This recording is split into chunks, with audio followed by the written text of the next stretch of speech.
We are back, everybody. Welcome back to the New York Sports Take. I'm your host, Matt O'Connor, alongside Drew. I'm upgrading you, and all of my regulars, Andrew Nadler, Tom Fitzpatrick, Andrew Huber, and hopefully we are able to get some guests on too as well. But I'm officially naming you and the rest of the specific names that I mentioned, not as special guests, but as co-hosts. Because if you were a special guest, then you would come on once a year, but you're going to be you're on all the time already. You're going to continue to come on.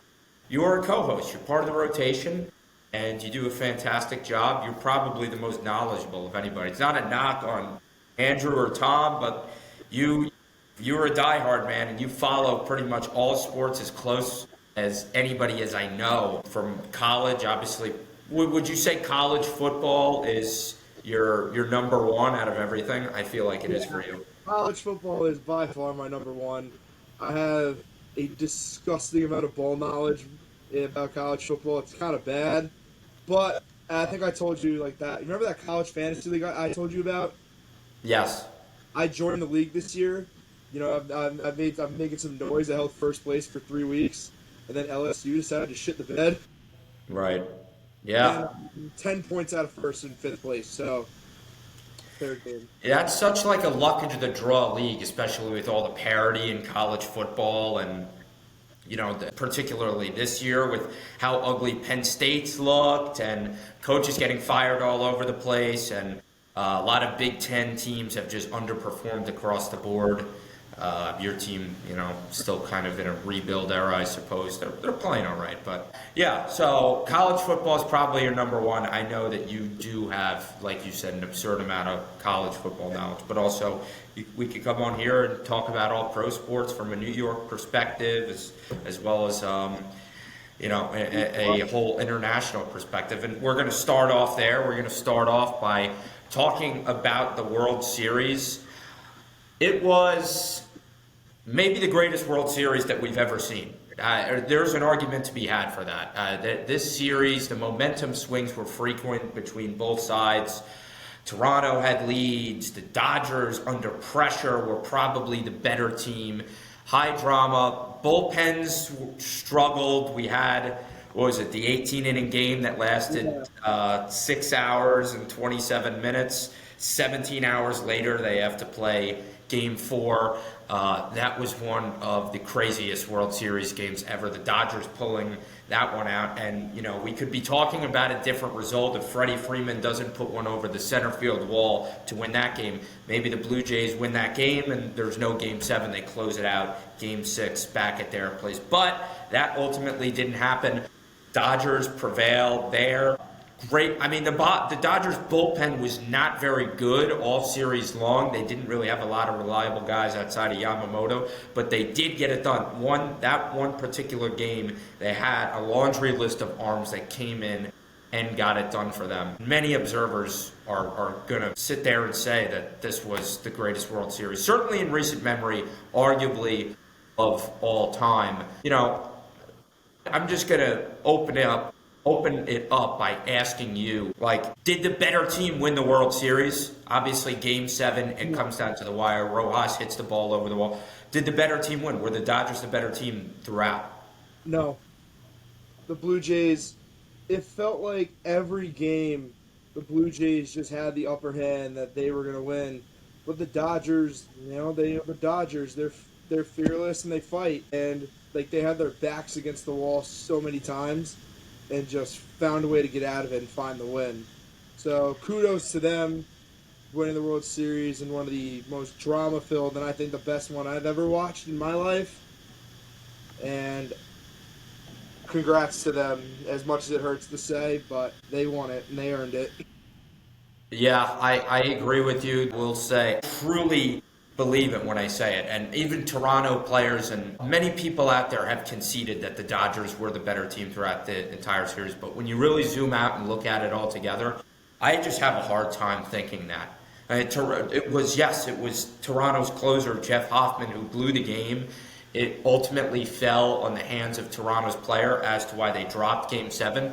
But looking at Games 1 through 7, Toronto was the stronger team. They came out in Game 1, explosive offense, The home runs were there. 1-0 lead. Dodgers were probably the better team in Game 2. Late runs, strong starting effort that they got. Obviously, Game 3 was the 18-inning marathon where really could have went one way or another, a tip towards the Dodgers' favor. Freddie walked it off with a long ball. And then Game 4, 4 and 5, Toronto did capitalize on some sloppy defense of the Dodgers and no, the Dodgers were up 3-2. I'm sorry. The Blue Jays were up 3-2 going back to Rogers Center. But they capitalized, like I said, bullpen struggles from the Dodgers and whatever, and Blake Trinan didn't really have his true stuff. Some other guys with underperformances. Blue Jays capitalized, scrappy at-bats in the 6th and 7th innings of Games 4 and 5 kind of prevailed them in that one. Game 5, that's stupid. I don't really participate in that. Not a fan of the 6-7. I was going to do something really corny at the beginning of this episode. Say last episode was number 6, this one's number 7, but I ain't trendy like that, so left that one out. Anyway, I digress. Games 4 and 5, Toronto played their brand of baseball. They lived up to their identity. They grinded out at-bats. Bo Bichette had a big hit, and they took both of those ones. Game 6, Dodgers flat out won. They deserved it. And then let's specifically talk about Game 7 a little bit. Yamamoto gets World Series MVP. Complete game in Game 2. Pretty much completed postseason history, being like the first guy since 2001 to string together back-to-back complete games in the postseason. So he did it against Milwaukee in the series clincher. And then he does it in Game 2. And then Game 7, he comes out and delivers 2 2/3 shutout innings and gets them the win. Going into, Drew, I mean, what can you say other than it wasn't Shohei that beat them in the 9th inning? It wasn't Freddie Freeman. It wasn't even Mookie Betts, who struggled throughout the postseason and batted below 200. It was Miguel Rojas who beats them in that spot. What the hell is going through your mind when you saw that?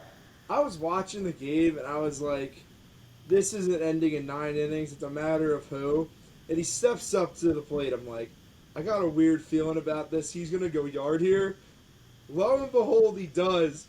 I'm like, holy shit. Like, it was improbable that, like, the 9-hitter, the guy who barely plays, steps up and delivers the biggest hit of their season, saves the season, and then the Dodgers ride that wave of momentum. Will Smith to home run, I think the 11th inning. Yeah. And they go on to win. Top of the 11th, yeah. Yeah, it was insane. Specifically, that game, it was pretty silent in the early innings. Bo Bichette hits that 3-run homer, gets them ahead 3-0. And at that point in time, I don't know about you, but I'm thinking the Blue Jays are just going to run away with this thing. Maybe what? 100%. He hits the home run. That place gets jumping, blows the roof off that place. I'm like, yeah, they got it. The Dodgers scratched and clawed their way back. Yep.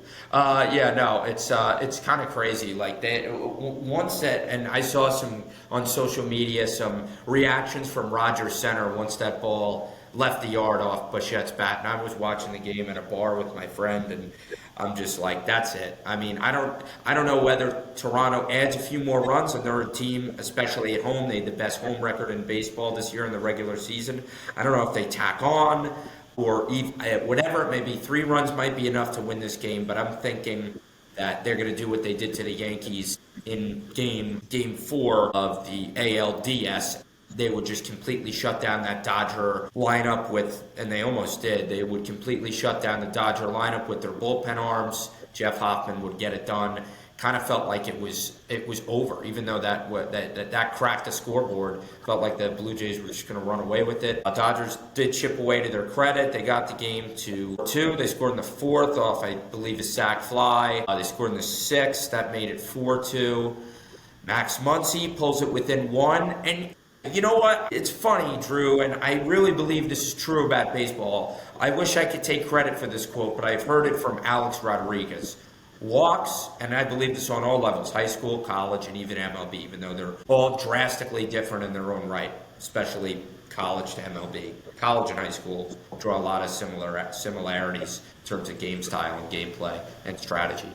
But I truly believe across all levels of baseball that home runs are rally killers and walks are rally starters. And I'm thinking to myself, when Max hits that home run in the eighth to pull within one and they don't have anybody on base in that situation, that okay, big deal. Solo home run, you cut the lead from 4-2 to 4-3. Jeff Hoffman, who does have a home run issue, hence he let up a home run to Luis Rojas on a fastball, is just going to come in here and nail this down. Like he nailed down the Mariners in Game 7 of the ALCS. He wasn't able to do that. It turns out the Muncy home run was huge, pulling it within one run, set up Miguel Rojas, who hits the game-tying solo home run, 4-4, sends it to extras. I believe Rojas became the first player in MLB history to hit a game-tying home run in the ninth inning of a winner-take-all Game 7. I mean, do you draw it up, Drew? Less about the World Series, but like, we both played baseball our whole lives. That's never been done, a game-tying home run in the ninth inning of a Game 7. It felt like Was that like your childhood dream to do something like that? Oh yeah, 100%. It's a childhood dream. It almost felt like divine intervention or something along those lines. It's just the unthinkable happened, and it's funny. Like we talk about Jeff Hoffman, I like to make a joke as a Mets fan. You can take the man off the Phillies, but you can't take the Phillies out of the man. That's funny. That is pretty good. Yeah, I like that. And then yes, and it was ultimately 3 solo home runs that get the Dodgers from 4-2 to 5-4 and winning this game. A go-ahead solo home run shot off the stick of Will Smith made it 5-4, first lead of the game, and they close it out from there. Bottom of the 11th, looks like the Jays they get somebody on base. Looks like here we go, Blue Jays baseball, not going to be going down to the bitter end. They're going to find a way to tie this up or potentially walk it off. And Vladdy, leadoff double, bunt moves him to third.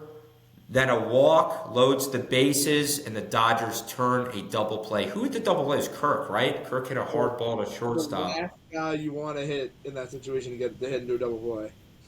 That is true, obviously, with Kirk's speed. Suspect going down the line there, but a really good hitter, a high average guy who thrives in those kind of situations with the bases loaded. OG Anunoby hits a 3. The Knicks go up 4 in the second quarter over the Timberwolves. By the time this is out, the results of that game will be over. But let's just wrap up the World Series recap here, and they get it done. And the Los Angeles Dodgers are back-to-back champions. The game lasted 4 hours and 7 minutes. So not quite as long as the 6+ hour Game 3, but still unbelievable game. Comes down to the final 2 outs. Toronto had it, man. They just couldn't close it out. They were 2 outs away at one point in time. They had the winning run, the World Series winning run in scoring position, and you just can't convince me that they weren't the overall better team. Let's talk bigger picture, Drew. Go ahead. One more thing with the Blue Jays. Give credit where credit's due. Ernie Clement sets a new postseason record. 30 hits throughout the postseason. Is that an all-time record? Yeah, it's the all-time record previously held by Randy Arozarena in the 2020 postseason. Ernie Clement, 30 hits in the postseason, and he comes mere feet of hitting a walk-off grand slam in the World Series. I will say, as a diehard Yankees fan who was obviously extremely frustrated by the result of the ALDS and losing that one. Blue Jays were the better team in that series too. Don't earn their right all the way to the World Series. They were the best team coming out of the American League. 94 wins, and ultimately were the better team against us in that series. It would, watching not only just Ernie Clement, and you just said the stat which speaks for itself, and credit to him.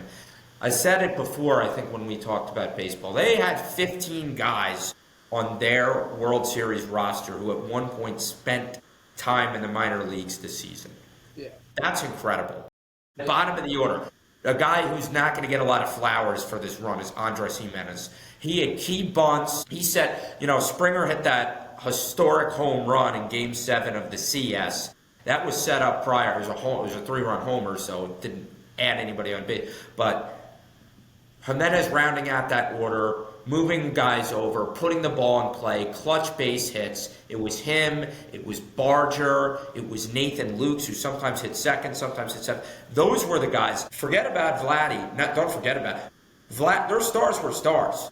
Don't get me wrong. We all know it. They wouldn't have got there without the power and the home runs that they hit off teams, particularly off the bats of Vladdy, George, and their stars showing up big in the moment. But I also genuinely believe they wouldn't have got there without those scrappy guys. Kirk's probably somewhere in the middle. He's been an all-star, but I mean, when you think of the best hitters throughout baseball, I don't necessarily know if you think of Alejandro Kirk. No. I want to get into the Dodgers' big picture, but just to wrap up, putting a bow on the Blue Jays season here. Drew, is that the way that you think MLB teams, modern MLB teams, should be built? You still need big bashers. You need home run hitters. We all know that. If you don't, you're lying to yourself. We're not living in the 60s and 70s. But do you believe that teams, say 5 through 9 or 6 through 9, should just be made up of contact guys who put the ball in play for high average while sacrificing power? Yes, I think so. I think certain teams should embrace that and go into that like they're bottom of the order guys. Contact, get on base, move guys over for the top of the lineup. I think the Mets should invest in doing that as a Mets fan because let's say they do bring back Pete Alonso. They better David Stearns. If you don't, I'm going to come for your head. Just thinking about it, you got your big three at the top of the order there, Lindor, Soto, and Alonso, if he's back. And it's like the 6 through 9 hitters all year were just not good, wouldn't get on base. It's like, I think it's imperative for some teams to invest in contact guys at the bottom of the order. I think most teams in the league should be made up of that. Yeah, no, I agree. I heard John Boy, shout out to John Boy, always producing great content, best lip reader in the world. I heard him say this about the Yankees, and I agree as a big Yankee fan. Listen, the organizational philosophy of the Yankees isn't going away anytime soon. Okay, we play in a hitter-friendly park, a home run-conducive ballpark, and we are going to have guys on this roster. The way the roster is constructed is that we are going to have guys who are there to hit home runs. That's their main job. Sure, they can walk a lot and pose a decent on-base percentage, but they're going to drive in runs, they're going to hit home runs, and I'm totally fine with that. I think they hit 274 home runs this year, the Yankees. They led the majors. They were the best offense in the sport.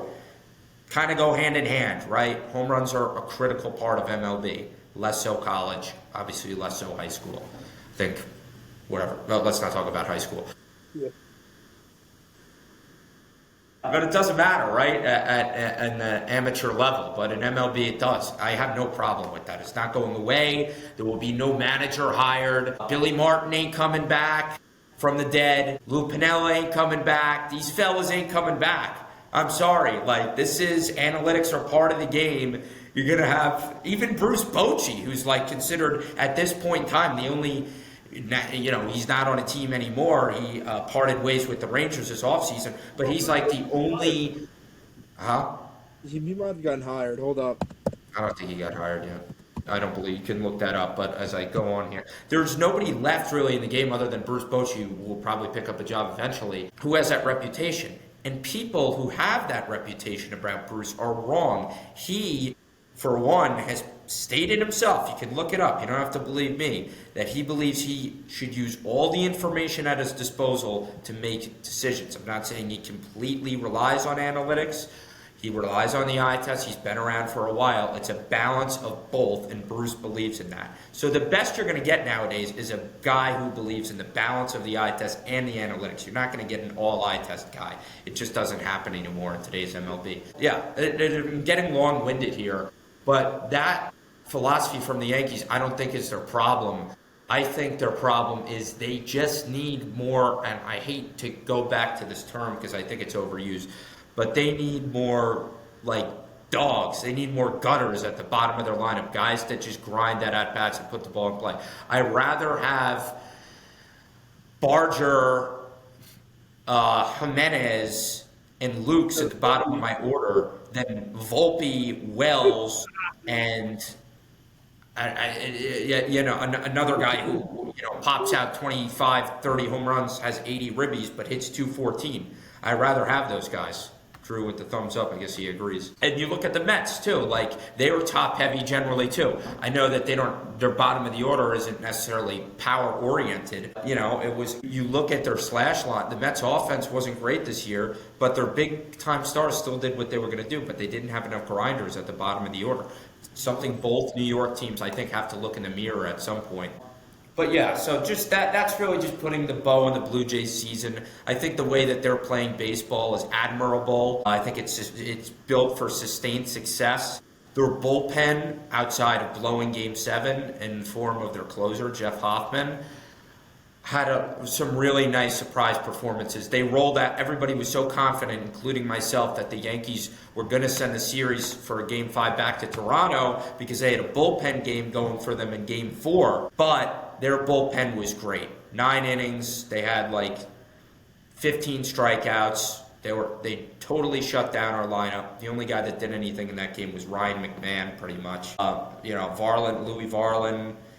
They showed up. That was kind of their big question mark going into the postseason, was their bullpen, and they did their job, and they got contributions from all over.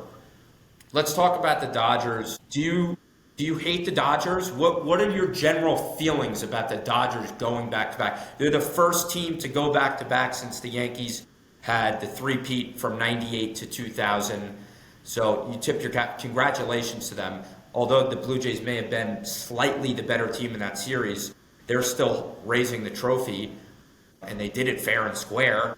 So what are your personal feelings about the Dodgers winning it 2 times in a row? I mean, just tip your cap at this point. It's like, look, they grinded it out. They got the win. They didn't steamroll the Blue Jays. They actually had to earn it. And you give credit where credit's due. At the end of the day, they were the better team on the field. And yeah, it sucks that they won it back-to-back years, but it's like, tip your cap at this point. It's hard because I hate them so much. Right. Yeah. Like, I'm in lockstep with you in regards for like my just disdain for the Los Angeles Dodgers. I don't like to see them win and have success. I don't really like Dave Roberts. I don't like their ownership. But big picture baseball-wise, why I really take issue with them the most, and people have a general issue with the Dodgers spending money. I don't, and we can have a whole nother episode about whether this should I be don't mind it at all. So I'm a Mets fan. Mets have the second highest payroll in baseball behind the Dodgers. Yeah, exactly. So you're saying you mean you don't like do you like the idea of a salary cap? No, I hate it. Salary floor. Make the cheap teams spend money to make them competitive. I think teams should go out and spend as much money as they want, but it's the bottom market teams. You don't spend money. They gotta spend money, or like they gotta face a punishment. I hear you. I think Drew, me and you, as Met and Yankee fans, teams with you guys have the first highest payroll. We have the third highest payroll in MLB. Consistently payrolls upwards of $300 million. I'm not for a salary cap in baseball. I would not have a meltdown if it happened. I understand it works in other sports and it gives everybody a fair shake. There's really no doubting that, but it would mean less spending, less stars in our town, and we don't want that. So understood on that front. So in an ideal world, I would love just the salary floor. Make the cheap owners pretty much criminals. Make these criminals who run the A's and the Pirates and these other teams spend more money. But subsequently, what people don't understand is that if that were to happen, there would be a salary cap too. They really can't do one without the other, which is the unfortunate part. Yeah, so what I'm shooting aim at with the Dodgers, what I'm PO'd about with what they do, is not spending regular money. What the Mets do, it doesn't work. They won 84 games and missed the playoffs and lost the tiebreaker to the Reds. It doesn't work. Embarrassing. Even if it did work, you can't take shots at them if you're not for a salary cap. I don't take issue with. Spend as much money as you want. Let the big teams spend, right? What else is there to say other than that? I am of that mentality as well. But the deferred money is where they lose me. And I guess deferred money to some extent would not really piss me off. But the way that they are spreading out these salary payments over time is reaching absurd levels. Oh, yeah, they're screwed. When they have to pay Shohei Ohtani and all them, they're screwed. Yeah, I mean, to be able to stockpile that much like elite talent without being even in luxury tax penalties. It would be one thing if the Dodgers were blowing over the tax and spending twice as much money on these stars, but they're able to stay under the tax because of this deferred money. It's baseball's financial cheat code, like it is. I mean, and they're on the West Coast, so they have the proximity to Japan. These Japanese players in particular don't need signing bonuses. They don't, for whatever reason, I'm not saying as to why or why not, they don't care about being the highest AAV player like a Vlad does. They just want their money eventually. And the Dodgers have that financial cheat code to be able to give them the deferred money. I think the system should be reworked in that regard. It just distorts the luxury tax system. Like everybody else in the league. And deferrals are technically not illegal. Like anybody could do them. I mean, the Tampa Bay Rays can give deferred money to Taylor Walls. I mean, you could do it anywhere in baseball. They're using it strategically. I think other teams should chime in on that, but they have the advantage because these Japanese players are in proximity to them. They are perfectly fine with the deferred money. Do you kind of agree with me in that regard, or do you just see it as like other teams should be doing it as well? I think it's honestly, pardon my French, I think it's a load of bullshit what they do with their deferred money. Like, oh, we're going to sign Shohei Ohtani to a $700 million contract. We're going to pay him $680 million in his last year. That's bullshit. Like, because then it allows them to get Yamamoto, Roki Sasaki, all these guys where it's like every team has a shot at them, but it's like the Dodgers, they stay under that luxury tax. They're like, oh yeah, we have money for you, here you go. And it feels like it just drives out the other teams. Yeah, and for anybody who doesn't really is listening to this and they're like, what exactly does that mean? So Shohei Ohtani's contract, I think, is 10 years. 700. It's 10 years, 700 million, and only half of that money, less than half of that money, is going on the Dodgers' books for their annual salary. So you're cutting out a significant part of this guy's salary on the books, therefore staying under the tax. I think he's making $200 million a year. Hold up. Yeah, look that up for me real quick. Basically, player X signs for $300 million over 10 years, but agrees to receive $100 million after retirement. Yeah. The AAV for tax purposes is going to be lower, whatever the number may be. Yeah. So here's the breakdown of Otani's contract. It's $700 million over the 10 years. From 2024 when he signed to 2033, he's making $2 million a year. And from 2034 to 2043, he's going to be out of baseball by that point. He's making $68 million a year. That is $18 more million in Juan Soto's contract per year. Right. That is a load of bullshit. Yeah, it simply is. Like, I just don't. And the value, and this is a greater conversation, but it's true. Every passing year, every passing moment, the value of the dollar in America is getting diminished. We're pumping more money into this country, and the value of the American dollar therefore gets diminished. So $700 million from the day that he signed on the dotted line could mean like $150 million by the time they're done paying that contract as well. And they're owned by a hedge fund. They're not owned by one particular guy. What's the name of their owner? Freedsman or whatever? I have no clue. I know Magic Johnson's one of the owners. Yeah. Yeah, I'm I know getting the group right now.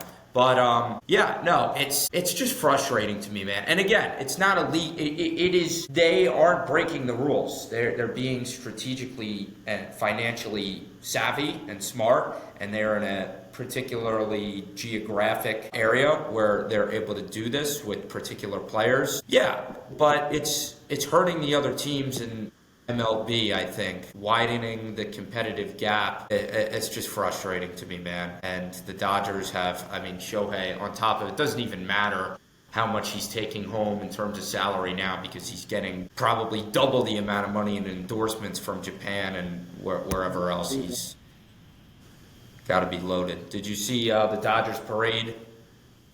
I did. I found the Kike Hernandez videos very funny. He's the only likable player on that team, in my opinion, because he's funny. Yeah, he is pretty funny, and one thing about him is that he's not much of anything in the regular season. But man, once the leaves start to hit the ground and October comes around, he is a performer. He had one of the in those losses, games 4 and 5. He was one of the few guys that actually stepped up at the plate for the Dodgers.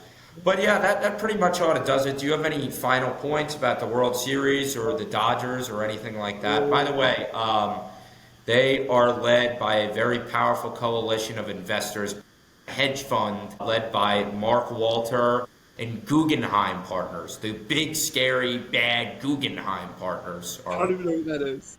running this operation in LA. The dark voodoo magic. No, I'm just kidding. Yeah. So yeah, any last thoughts on the World Series?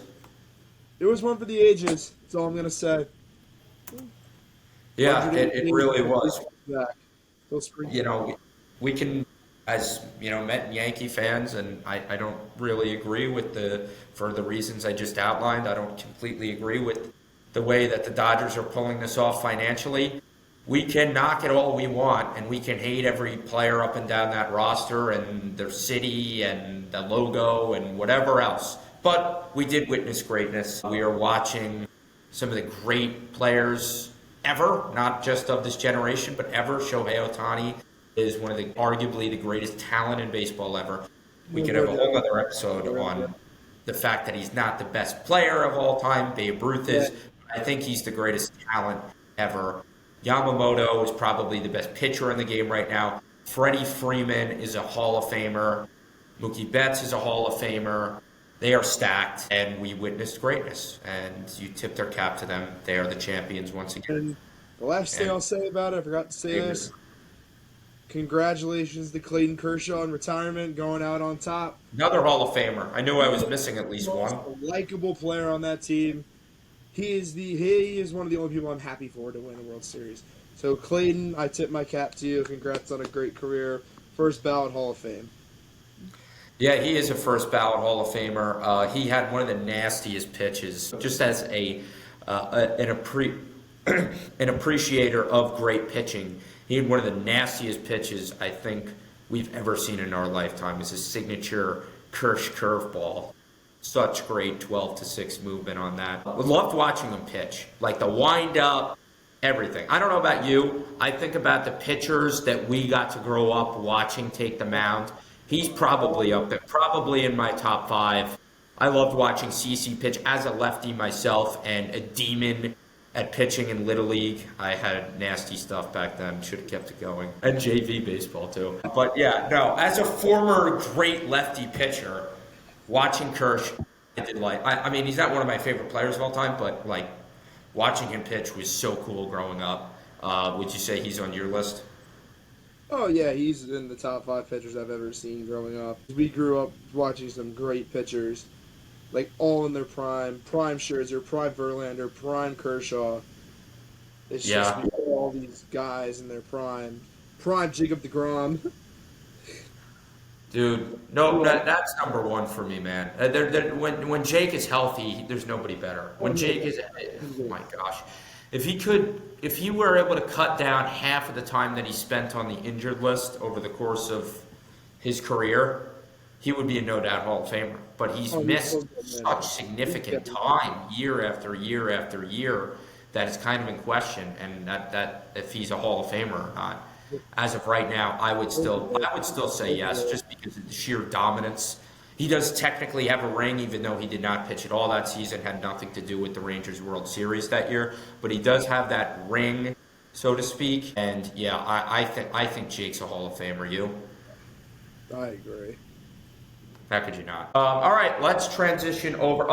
And one more thing regarding this. What was I going to say? How about Scherzer, man? And he's not even done. He already said in his post-game presser. You got to love it, man. He had. What? It's like that meme. Unk still got it. Ung still got it, man. I mean, we're talking about a guy who's going to be entering, I guess, his age 40 season now, or maybe 39. Unfortunately, territory. Rogers.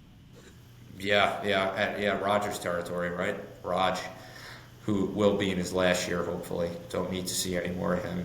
Get out of here. We're done. 5-12 last year. But yeah, no, Max was like, he says that the last time that he took the mound, which was a great, to his credit, man, he was banged up once again, as he has been the past few seasons in the regular year. Spent a lot of time on the injured list this season. When he was pitching, he was giving up long balls at an absurd rate. But man, he came out and shoved this postseason. Just had big boy performances in the World Series, and I think he had one really good outing in the CS as well. So you tip your cap to him. I think he's earned himself another 1-year contract, $10 million or whatever some team decides to give him. Wouldn't be surprised if it's the Jays again, just because of how valuable he was down the stretch. Bieber as well looked pretty good. A lot of starters for them did their job too. Just the Blue Jays pitching. I think the Blue Jays pitching, everybody's going to talk about the lineup and how their lineup did it, and rightfully so. But man, those veteran arms, they got it done in the bullpen. They got it done when they were handed the ball for the most part. And then the young guys too. Obviously, Trey Savage was a rookie sensation. He is off the charts, and he imposes a major threat to us Yankee fans and everybody in the American League for a very long time to come. The kid's only 22 years old.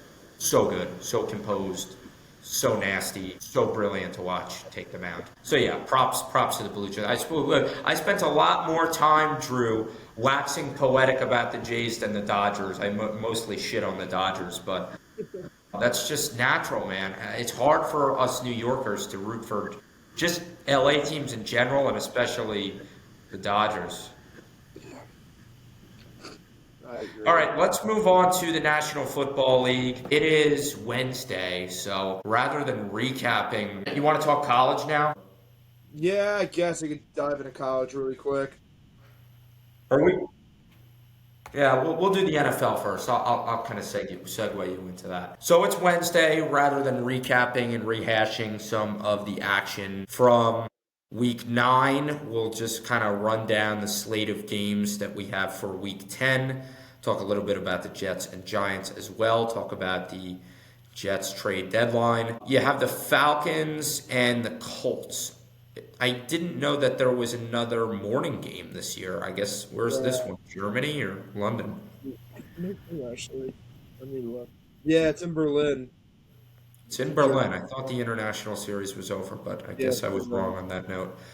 That one is at 9:30 to open up. Michael Penix Jr. has been super inconsistent.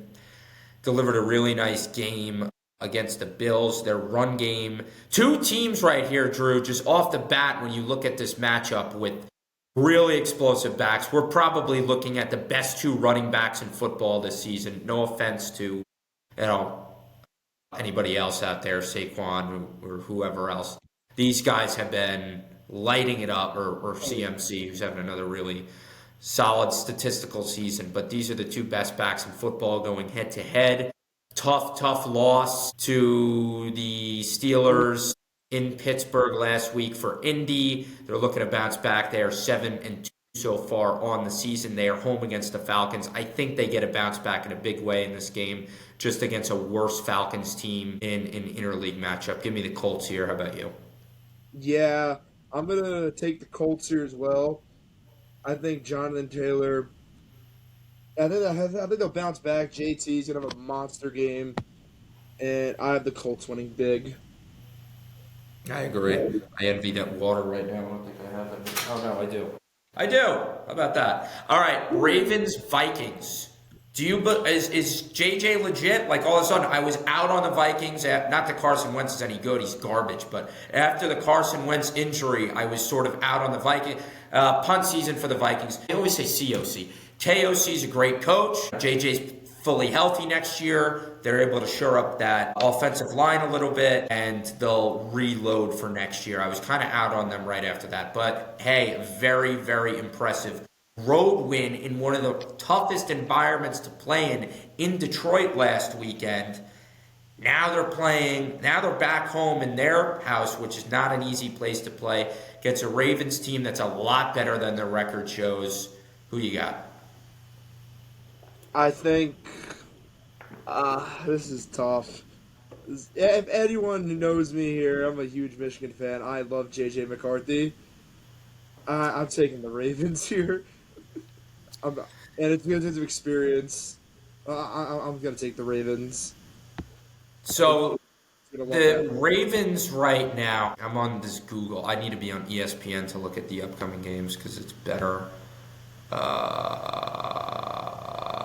No, they don't show the records either. The Ravens right now, they 2 wins, right? So what are they? No, the Ravens are 3-5. They're 3-5. The Steelers are 5-3, and there's a couple of teams ahead of them in the AFC North at this point in time, and they are still, and rightfully so, the betting favorites to come out top of that division, just because Lamar Jackson is back, he is healthy. It looked like they really put the pieces together in prime time last week. I am ready for them to just rip off 6-7 wins in a row. And I did not do that on purpose at all, I swear. I'm not doing it. Yeah, please don't do it. I am ready for them to rip off a 7 or 8 game win streak and go win this division. And I think that they started their journey last week and they keep it going on the road against Minnesota. Tell me a little bit about not because he went to Michigan. I don't care that he went to Michigan. That's great. Obviously you're a blue fanatic. You live and breathe the Michigan Wolverines, and we all know it. But why do you believe in J.J. McCarthy as an NFL quarterback? He hasn't shown me enough at this point in time. Because he's a proven winner. The guy's a winner. There's been a lot of guys who have won in college that have not panned out at the pro level. I mean, it's hard not to talk about Michigan because you told me I can't. Coming over, I'm just a believer still. I think he has the talent. He's got the team around him, and he's got that it factor, that winning mentality that it was instilled at Michigan. And I think there's going to be growing pains, but when he develops, I think he's going to be really good. Yeah, I hear you. There's a point to be had there. I think, and I mean this in the best way possible. I mean it in the Brock Purdy sense, positive. A lot of people spin the term game manager in football in a negative light, as if they're a bad player. But I think JJ is a game manager in a good sense, or at least he was in college. He takes what the defense gives him. He is able to use his legs and get outside the pocket. He does have that ability a little bit. And his arm is underrated. He doesn't have a cannon by any means, or doesn't have a great arm. But Tom Brady didn't even really profile as having a really good arm out of college. It turns out that he did in the NFL. So maybe it'll improve and whatever. But I'm not completely sold. I don't know. There are a lot of guys that I'm very convicted on out of college if I think they're going to be good or not. I am still up in the air with JJ. Giants, Bears in Chicago. The Giants are a mess. They're 2-7. Jackson Dart continues to progress.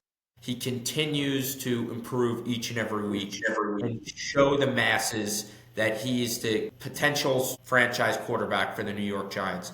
He's 24-33 last week, 91 passing yards. Granted, a lot of that came in garbage time when he was just throwing passes underneath and the Niners could relax because they were up 3 scores.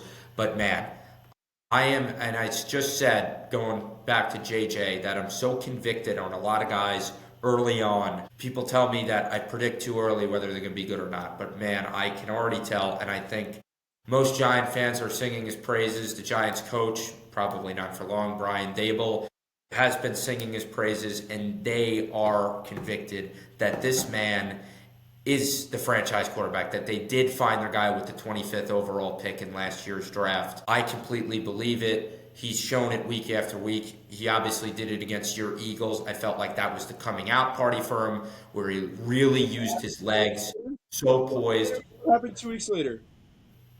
Huh? Yeah, I know. And listen, the Giants haven't won in your place since 2013 or whatever it is. They've gotten bludgeoned by Philly everywhere. So for them to split with you guys is a major accomplishment. It's like the Jets just winning a game. It's a major accomplishment. It doesn't happen often. Yeah, that's true. Give them So they took that win, and as I said, I felt like that was kind of like when I could just see it that this kid's a superstar. His presence, his aura, his confidence that he brings to the field every day. You could gush over him all the time. And the quarterback reads he's making. Everybody thought that his processing, and everybody was skeptical going into the NFL that he wasn't going to be a good processor.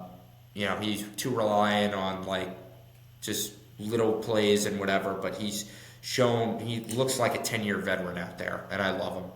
So that's the Jackson Dart rhetoric. But everything else around the Giants is a complete disaster. Their run defense is one of the worst in football. Drew, I think they've allowed 109 points in the last 5 quarters, dating back to the fourth quarter of the Denver nightmare. 109 points in the last 5 quarters. That's how bad it's gotten. Their secondary was a mess all game against the Niners at home. Bad play calling. The run defense has been atrocious. It was evident the entire day. The thing that really stuck out to me with Shane Bowen, who is like a war criminal at this point, was leaving Drew Phillips out on first and second down against the run. He is their best player in the secondary. He's their best corner. He's the best chance of stopping the run on the perimeter. And they were leaving him out of the game on those critical downs when they were in an empty formation. By the time third down, and I'm no film guru, I know the game, but I played 1 year in high school. Like, I'm not like some. run. I know the game. Growing up, I watch a ton of football. I watch, Gruden film sessions. I try and learn about it. But I'm no coordinator. I don't know all about the X's and O's. But I know that when you're leaving your best corner off the field against this potent run game, and don't even get me started on the front end, on the defensive line. They can't, the holes were huge all day. But even on the back end in the secondary, to be leaving your best corner out on the first couple downs, it felt like Christian McCaffrey had an automatic 5 yards whenever he wanted it. I don't even know what his yards per carry was, but I guarantee you it was over 4. A bad run for him on that game was 4 or 5 yards. They did the same thing the week prior to the Eagles. Drew, you're a diehard Eagles fan. The Eagles have struggled to rip off explosives all season long. Saquon did not have a lot of plays in the season in which he's run for 10-plus yards, and they were just gashing them the whole day. Huge holes. Second play of the game, Saquon takes it 65 yards to the house. Like, in the game against the Giants, the second one, Eagles had 2 100-yard rushers. Tank Bigsby ran for 100 yards on that Giants defense. He did, yeah. Sorry, interruption in the program. Alex Ovechkin scored his 900th goal. First player in NHL history to do so. I thought he was going to do it against the Islanders through a couple of last week or whatever it was. That would have stuck. But anyway, yeah, that did not happen. So, just a quick digression. Congrats to the grade 8. Yeah, he's a great player for sure. But yeah, the Giants' run defense has been abysmal all season. This is a problem dating back from the start of the Shane and Dable era, and it's something that I don't see getting fixed the rest of the way. Not that the Bears really have a great run game. So yeah, I kind of went off my game prediction for that just to talk about, give some overall context on that loss for the Giants. Really tough one at home. 49ers invasion. Drew, did you see all the Niners fans there? That was bad. Yeah, doesn't surprise me. It was like when they played the Eagles at home, it was a bunch of Eagles fans. Doesn't surprise me. Yeah, there was a lot of Eagles fans, and the MetLife Stadium for both the Jets and the Giants becomes a division rival invader resting place, especially in the later months of the season when both the Jets and the Giants are adamant dead in the water. Our division opponents come into that building and make it their home game from East Rutherford, New Jersey. But it was for season ticket, well, even with it's clear that the rest of this team is such a mess right now. The coaching is such a mess. The defense is such a disaster. They've been dampered with all these injuries all across the offense. It's become so clear that the rest of the team is so disgusting that the spark that Jackson Dart brought, whatever spark he brought after that Eagles win at home, has completely washed itself out because of the circumstances around him. And this one's in Chicago. You know, the Bears got away with one last week against the Bengals. That game was unbelievable. Thriller. Bengals defense got completely exposed in that one. Who you got? I'm going with the Bears. I just think they're the better team. What? I'm taking the Bears at home big. Yeah, I could see this one being another high-scoring affair just with two defenses that have struggled pretty much across the entire season. Jackson Dart will look to continue to improvise on offense without virtually any weapons. So, yeah, give me the Bears. All right, let's move to the matchup at MetLife Stadium this week. You got the Jets and the Browns. The Jets are going to be... Fest. It's like, I thought that's called a good old snooze fest, where it's one team has to win. One team does have to win. I'm actually, I'm going to do a little, record something tomorrow, probably on my own, just talking about the trade deadline. Knicks currently trail to the Timberwolves 60-54 with just below 11 minutes to go in the third. So I don't have to bore you with all the stuff regarding the Jets trade deadline. But obviously this Sunday, they are going to be playing without Sauce Gardner and Quillen Williams because they're on different teams. But we certainly have a whole lot of draft compensation in return on that. So I'm pretty happy about that part. Mess it up. They'll probably find a way to mess at least two of them up. Well, you know what, Drew? Honestly, as much as I want to fall into the SOJ notion, the same old Jets, and just be a negative, stereotypical, tired fan of the team, this is a new GM, a new coach. Everything's new. New players that we're dealing with. So, no, I'm not going to just fold in the chair on the Jets franchise just because they're the Jets. We do have a ton of picks, so hopefully the GM hits them. But that's for tomorrow. Stay tuned on that, as we'll talk about the Jets a little bit more in depth. As far as this matchup goes in particular, the Jets defense, before the Bengals game where they virtually allowed 40 points, 38 points, looked really good. The prior two games, they allowed 13 to Carolina and Denver. Looked like they had made some strides. Not necessarily even, we were without Sauce Gardner for one of those games too, due to a concussion. Quinnen Williams didn't really contribute that heavily in either of those games either.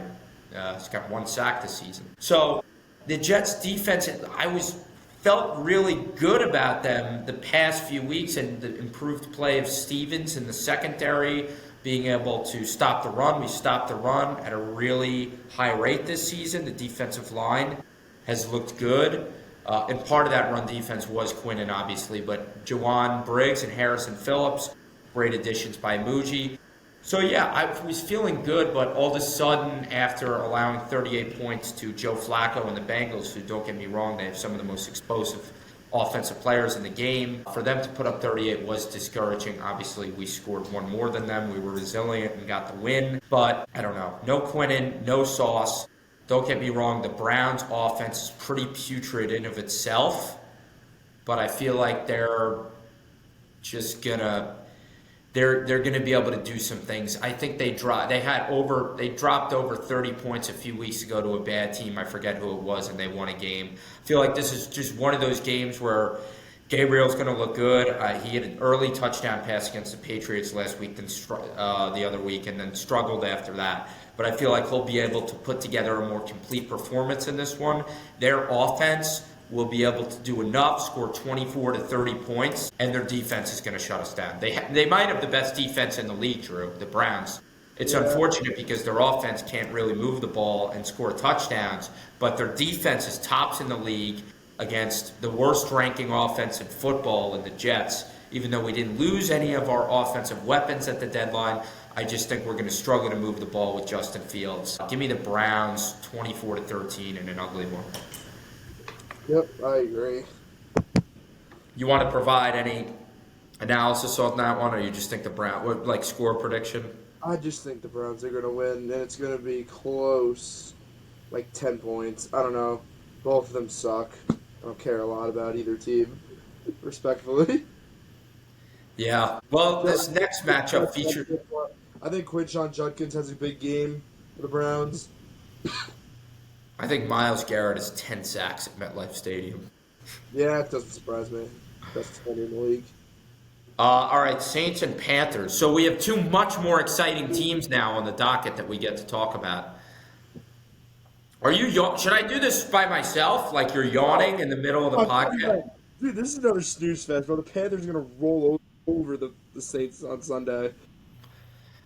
The Panthers are not as they're not good. They're a much better team than the quarterbackless Saints, who, by the way, hilarious. I don't know if you've seen this on social media, but the group text between Sauce, Quinnen Williams, and Raheem Shaheed, and I don't know whatever Sauce said. Went to bed 1-7, woke up 7-2. Yeah, Quinnen says I'm finally free. Raheem Shaheed had the best comments of them all. He goes, and I woke up and I actually have a quarterback. I mean, that is just like a blatant knock on Riddler. Pretty funny. Sorry anymore. It's Chuck. Yeah. Yeah, I think they should turn to Show at this point. I don't even know what I think he's the starter now. They benched Rattler. Oh, they did? Okay. So that should be interesting. We get to see the second-round pick out of Louisville potentially make his debut, if you're right about that. Yeah, I guess the Panthers are going to win. I guess he'll go 24-16. I don't know. I think the Panthers... Big game again. So the Panthers are 5-4 now, right? Yeah. Yeah, they're not as good as their record shows. They'll win this game. They'll get to 2 games over 500, I suppose. But I think they're going to be like the Jets from 2 or 3 years ago, where they top out in the middle of the season, a couple games over 500, and then they go on a big losing streak. They finish below 500, miss the playoffs, and all of a sudden everybody's not so encouraged about Bryce Young and company. Give me Panthers $20. I don't know if Tom Brady, I don't know. This is a 1 o'clock game, so Tom Brady's not on the call for it, but it's Tom Brady's former teams going at it in Tampa Bay. Great, probably the best, the most attractive and appealing of these 1 o'clock games, Drew. Yeah. You got 2 really good teams with quarterbacks that are playing at a premier level right now, potent offenses, defenses that made some upgrades over the offseason, and especially the Patriots. They're allowing the 3rd fewest points in football, I think, right now, doing a lot of things really well. Their free agents have certainly shined. Bucks at home. You know, for me, give me the more experienced team, the team that has been in the playoffs the past couple of seasons. They've played really well at home all season long. They have found ways to win late in games for the most part this season. It'll be a tight one. I think they win it off a game-winning field goal. Baker has led the Bucks on so many game-winning drives. He did it against the Jets, numerous other teams, against the Texans on Monday Night Football. I think he'll do it again in this one. 30-27, Bucks. I'm disagreeing. I'm taking New England. Taking New England on that one? Taking New England. Close. Yeah. Close. Inside 7. New England's a wagon this year. Drake May, MVP candidate in my opinion. And it's like the old Patriots, but they're a little more exciting. Yeah, they're more dynamic. I mean, with Tom Brady, had a dynasty. They had the greatest run, arguably, of any North American sports team with him under center. 6 Super Bowls in the Tom Brady era. And they did everything well, but they did everything through the do-your-job mentality. Now they're a little bit more dynamic. Drake May is a major threat with his legs. His ability to throw on the run, I think, I talked about that with Dart, but May has really excelled in that regard. His ability to throw the ball down the field on the run is amazing, with accuracy too. He's had some signature wins this season, going on the road on Sunday night and beating Josh Allen.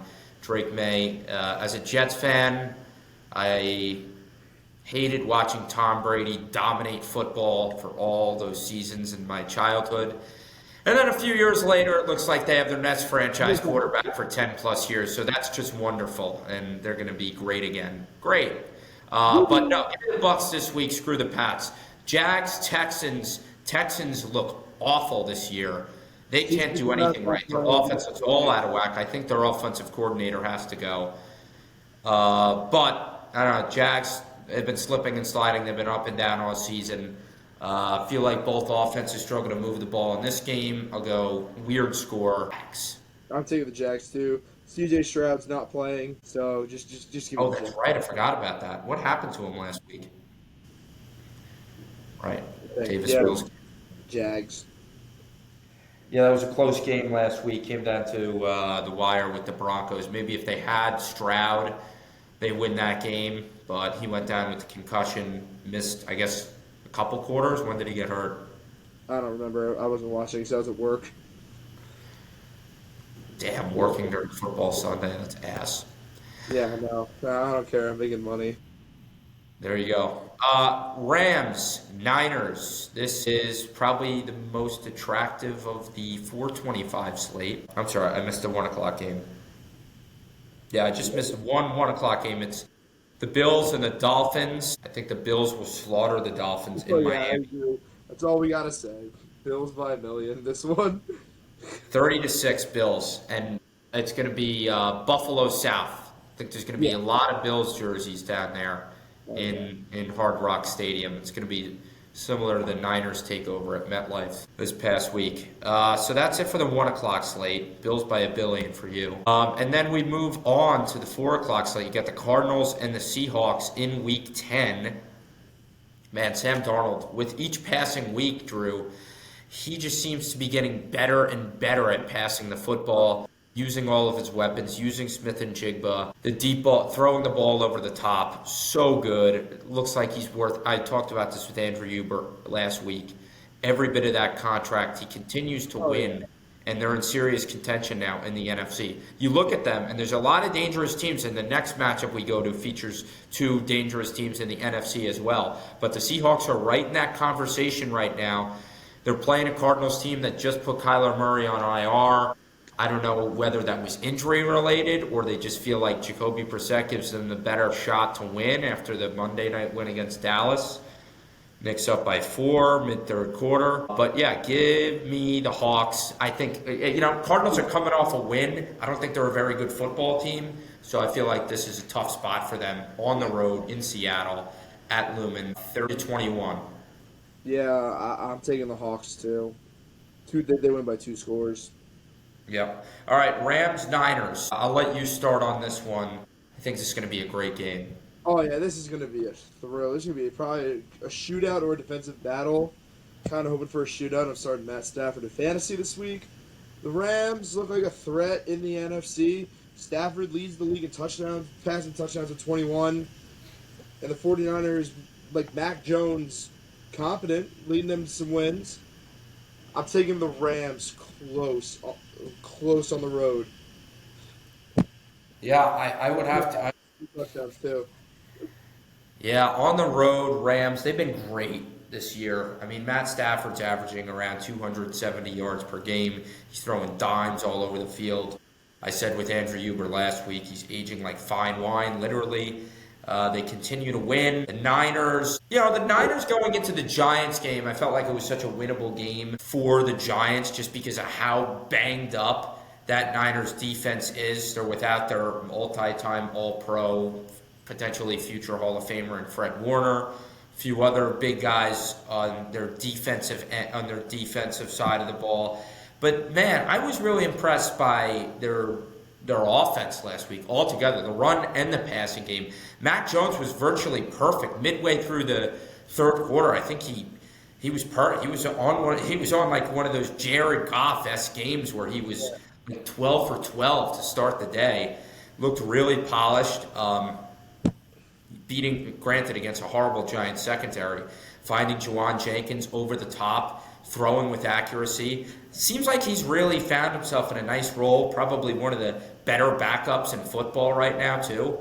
I was convinced by what I saw with the Niners last week, but man, I just think the Rams, with their offense and the way it's rolling right now against this banged-up Robert Saleh defense, I think they're going to cruise. Maybe a tough spot after the Niners looked pretty good last week. I know you thought it was going to be close. High scoring, I think it'll hit the over. 37. I'll go Rams as well. The Sunday night game features the Lions and Commanders. It stinks that were without Jaden Daniels the rest of the year, and the Commanders feel like they're in prime time every week. Now we got to watch Marcus Mariota suit up in prime time for all these football games. Hey, the Lions are coming off a tough home loss to the Vikings where they were heavy favorites in that one. They virtually never lose those kind of games at home. They dominate those kind of games against inferior teams in their place. Now they're on the road, but they're playing. This is a big get-right spot for them. The Manders, the Commies, whatever you want to call them, they are so demoralized by the Daniels injury. They haven't looked good without him. I think they've won one game with Marcus, and they didn't even deserve to win. I think the Lions in a rout. Oh, yeah. I think the Lions are going to rout them. Me too. BTA. So I'm wrong. That is actually not the primetime game. That's the last 4:25 games.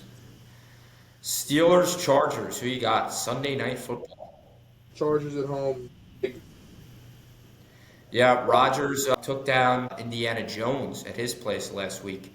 Impressive win. It looked like they wanted to choke up that game late with the turnover. Rodgers threw an INT. But then Daniel Jones showed the Daniel Jones of his old days with the Giants, throwing it right back on like his first drop back when they got the ball back. So yeah, I'll take the Chargers. I would like to, the Steelers were coming off back-to-back losses, then they get a big statement win against the top team in the AFC against the Colts. So you would think they might ride that momentum, but I just think it's going to be back and forth for the Steelers the rest of the year. I think they'll win a game, they'll lose a game, they'll win two, they'll lose two. Don't really see them having like a sustained run of success or winning the division. I really think that. Oh, yeah, I was about to say that. I'm going to go out here on a limb. The Ravens are winning the AFC North. The Steelers are going to do what they always do, choke late in the season, have their winning season, get into the wild card, and then get destroyed. Wouldn't be surprised if that happens. And by the way, Vegas agrees with us. The Ravens, as I said earlier in the show, are the favorites to win the North, even with the record being what it is. That just goes to show you the not so high confidence in the rest of the teams in the North. And on top of the fact that Lamar Jackson's healthy and they're due to go on a big-time win streak and grab that division. I think they'll win enough games to secure a wild card spot, but don't see it happening for them, especially the Chargers play really well in prime time. Jim Harbaugh seems to fare well under the bright lights. Herbert's playing at an elite level, shocking again this year. Lad McConkey's a stud, really panned out from that draft class. Monday Night Football, Drew. It's the Eagles and the Packers on the road. Game of the week, probably. This is a rematch of last year's NFC divisional round. I was there. I was just going to say, I don't think I'm mistaken in saying that you were in attendance for that one. I was in attendance at that game. And you saw the Eagles win a really good game. A nice Eagles win and the first step in the postseason to their Super Bowl journey. I think I know where you're going here with the Eagles on the road. This time they're on the road. They're playing in one of the toughest places to play in football. It's going to be freezing there, even though it's just early November. I don't know. I'll give you my prediction first. I think the Eagles win this game. They looked really good. Giants game's been rear-viewed, right? Mm. The defense is starting to click. Feels like Jalen Carter's starting to get more involved on that defensive front. The secondaries looked better. Jalen Hurts is starting. I know I was clowning in the group chat the other day. I do think Jalen Hurts is a good quarterback. I was just trying to piss you off. He's looked really efficient in terms of completion percentage and getting the ball to his superstars lately. Saquon looks like he's back. Feels like the Eagles are starting to really click. And the Packers are too. The Packers have been playing with fire, though. They win close games, and Knicks are letting the Timberwolves creep back in here. So, yeah, I'll go Eagles 26-23. Give me your prediction. The Birds will get the win. I'm saying they win by 10 plus. I think we're factoring out the Tucker Kraft injury, who was like their main form of offense, in my opinion. Is he out for the year? He is. He he blew his knee out. Yeah, like you said, the Eagles finally starting to come together. Their defense starting to mesh. traded for Jair Alexander, traded for Jalen Phillips. That hurts. The offense is starting to get going. Like, I think the Birds are taking this by 10 plus. You have a hard time disagreeing with that. I just think that these are two really good teams that don't lose a lot of games by multiple scores. So that's why I would say it's going to be a close one. But I do agree that I think the Eagles will get this win. All right, that wraps up the Week 10 slate. Our predictions are in. Let's wrap up the show by just hitting a few college football headlines right now.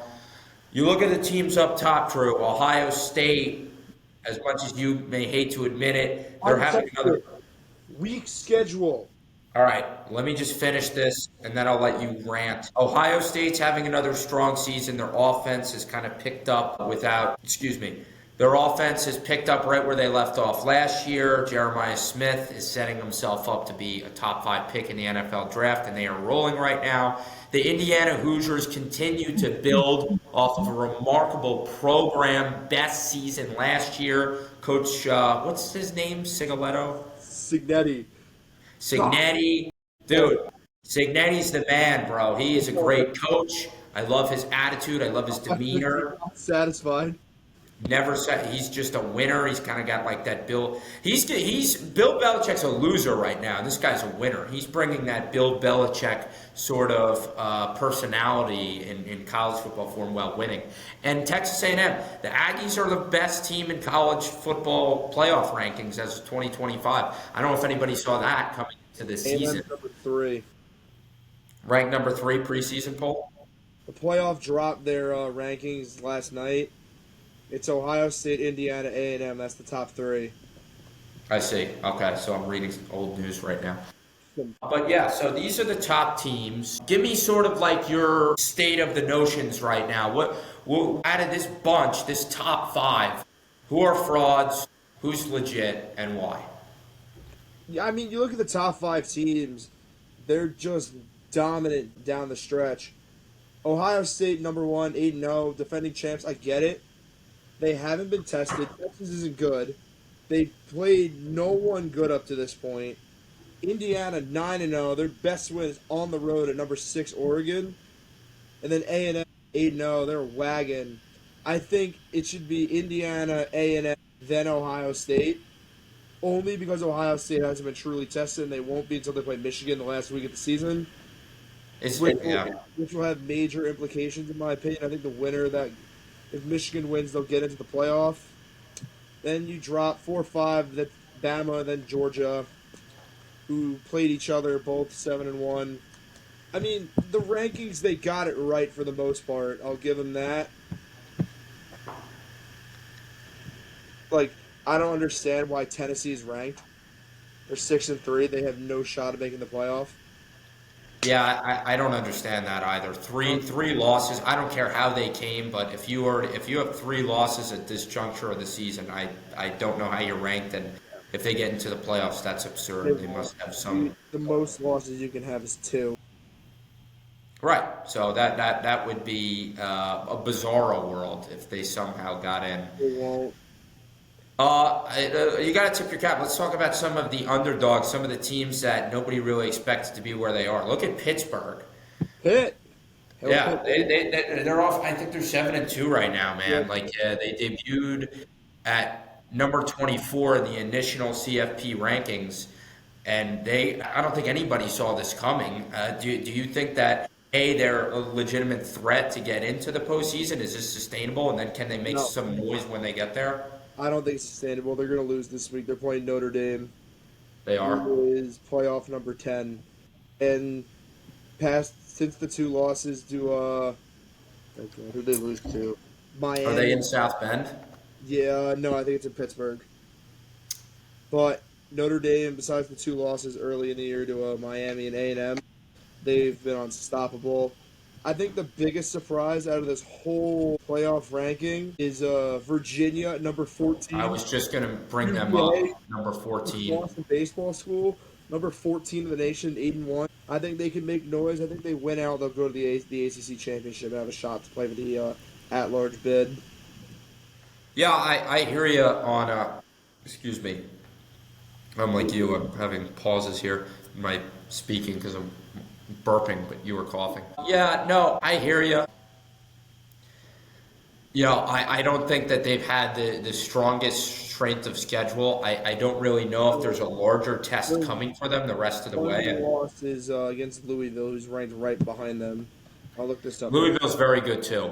I didn't expect Louisville to be as good as they were after losing show, but they got a good coach and a really good program over there. They're a well-coached team. Yeah, UVA has no test. They play Wake Forest, Duke. It should be a trap game, and then they play Virginia Tech at the end of the year. That should be 3 wins. Go to the ACC championship. All right. And lastly, so we hit on some surprises, some of the powerhouses. We're going to be doing more podcasts frequently, so as we get closer to playoff time and wherever we can talk more about that. But let's hit on some of the drama that's taken place with these coaches. I'm not as big as a fan as you, but I find this whole Hugh Freeze story fascinating. Oh, here we He go. was fired as coach of the Auburn Tigers with reports suggesting that he was too obsessed with golf, and that went into the decision there. Did you hear about that? I actually didn't, which is really weird. I'm on college football Instagram all the time. That's probably the funniest thing I've ever heard in my life. Obsessed. Yeah, there's some articles and reports out on that right now, which is funny. Like, James Franklin, obviously, we're going to talk about him next. He Clown. got he's owed a massive amount of money, $50 million. And we all know the reasons as to that is because they lost big games. They lost big games at home, games that they were expected to win, that the program has been losing for years upon years, and they got frustrated and they reached their boiling point with him, and he left, and he was upset about it, and he wanted to continue to coach there, and kind of an organic way to go down. But for the Tigers to let a coach go mid-season, a college coach, not an NFL, not a pro coach, a college coach to be axed mid-season for an obsession with a hobby. Never really heard of anything quite like that. But pretty shocking. Auburn obviously having a disappointing season in general as well. They probably wouldn't have done that if they were having a good year. So that was a big one. And then what are your thoughts on James Franklin? They owe him $50 million. It was Just time. feels crazy to make that mid-season move. I think it was time for him to go. I looked it up. James Franklin is 4-21 against teams within the top 10. And then when he plays Ohio State and Michigan, his record is 1-14. Yeah. Uh, Yeah, yeah, that kind of says it all. Michigan, Ohio State, which I don't think is true. I think he's beaten Michigan like twice, and he beat Ohio State once. Is it 4-13 or what? I don't think it should be. Yeah, he has 2 wins against Michigan, I think, and one against Ohio State. I don't know, but big game James chokes. The writing was on the wall. They were like calling for his head that he can't win a big game. Remember, I'll keep it short. 2023, Michigan comes into Penn State, out the head coach, all the cheating allegations, 38 straight runs, and just imposes their will, and they couldn't complete a forward pass. Writing's on the wall there. Yeah, I hear you. I hear you. The writing was definitely on the wall. When you think of programs in college football the last decade that continuously underperform in the big moment, the team that's featured on Big Noon Saturday, the team that gets the game day slot, the team with high expectations every year and big time prospects and big time quarterbacks and a huge fit. You think of the team that has the letdown the most in that situation, and annually it's Penn State. And you could argue Ohio State is probably second fiddle on that, but they've won a few championships at least. Penn State has never really gotten to that level. They've won the Big Ten once. They've won the Big Ten once. 2016. That was the last year. Under the Franklin's tutelage, they've lost those games, and I'm shocked that I was surprised. I agree with you. I think his time was up there, but I was still surprised, especially for college. even though they've had the disappointing losses this season to Oregon. And who else was the big loss to? Northwestern. They lost to Oregon, UCLA on the road, which is embarrassing. Then they lost to Northwestern at home, and then they fired him after Northwestern. I think that's hot. That's a cherry on top. The UCLA game was a tough one. They shouldn't have lost. They barely lost that one. But to lose to Northwestern at home, unacceptable. And the AD fired him there, and now he's already speaking out and all over media and whatnot. That's kind of the state of college football and where we're at right now. Regular season's in its final month, Drew. Yeah. High stakes stretch. Every game's really starting to matter now. Every game matters late in the season. Every game matters. Every Saturday brings new opportunities, new challenges, and bigger games. Last month, baby. Let's do it. Yeah. All right. Well, thank you so much for listening. We are coming up on an hour and 30 minutes. Hour and a half. We didn't even get to hit everything we wanted to. I wanted to talk about the Jets trades and whatever, but we got too long-winded with running down the NFL slate of games and the World Series as well. So tomorrow's a new day, and we could do that. Either do so. Maybe I'll bring Jake on. I don't know. Jake's got truck driver language. I don't know. Yeah, maybe Jake will do it from the ramp. Maybe Jake will be doing deliveries in Queens and hop on the pod for a little bit, talk Jets trades. Woo!